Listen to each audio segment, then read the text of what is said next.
The final step is grossing this specimen in in. Part B, which was the permanent.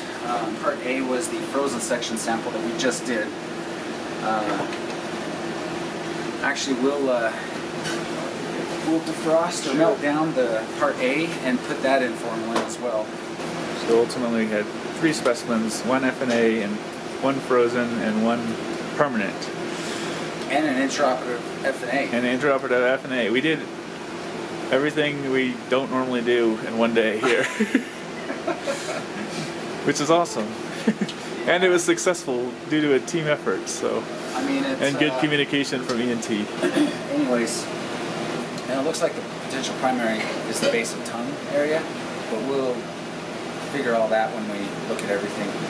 Anyways, this is Part B, the permanent biopsies of pharyngeal sulcus, so I'll go ahead and gross this in.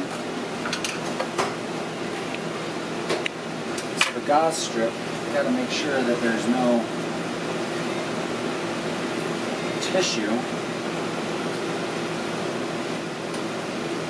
on the gauze strip, which I don't see any. And now the formalin, what we do is we actually pour it in this hazardous waste bin instead of down the sink until we can get that, until Bioenvironmental can get it verified again that we can do it down the sink. So here we have 2 fragments of pink, tan pink soft tissue, so I'll just measure these.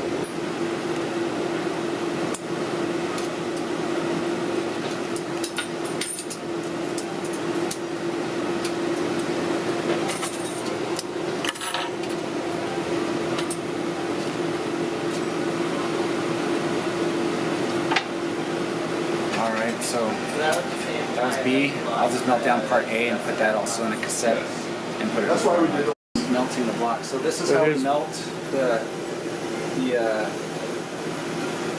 So you take it off like that, and to prevent it from going down the drain, we're gonna make sure we kind of hold the lid on top. So Okay.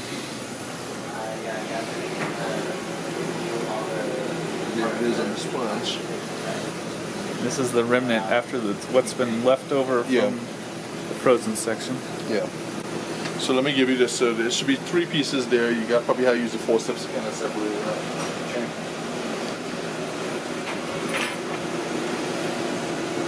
You may want to rinse it off a little bit more.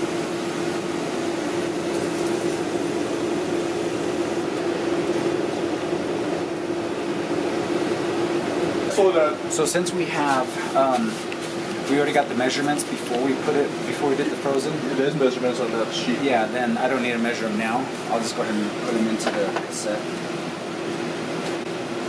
Actually, I'll need, since these are really small, I'll have to put sponges. Yeah. Put an additional sponge. Okay, you're gonna transfer to a different cassette. Okay.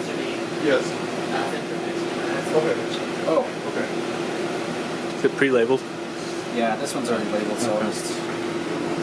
Or if you want to keep it consistent, sir, but it has FS on it, frozen section. So go with that. Actually, that's better because that will distinguish the frozen block from the permanent block.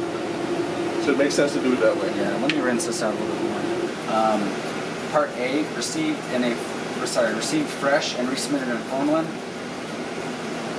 is a container labeled with the patient's name, comma, social security number, comma, and quote, right glossopharyngeal sulcus, close quote.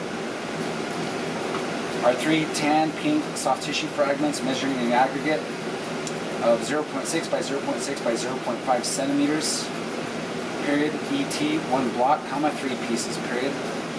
Part A, frozen section diagnosis, oral pharynx, comma, right glossopharyngeal sulcus, comma, biopsies, colon, next line indent dash, positive for squamous cell carcinoma, period.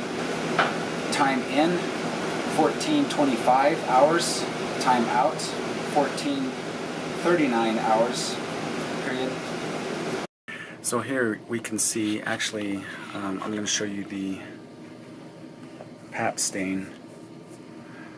The other one was the Diff-Quick. The PAP stain really shows up squamous cells nicely. The malignant squamous cells. Whoops.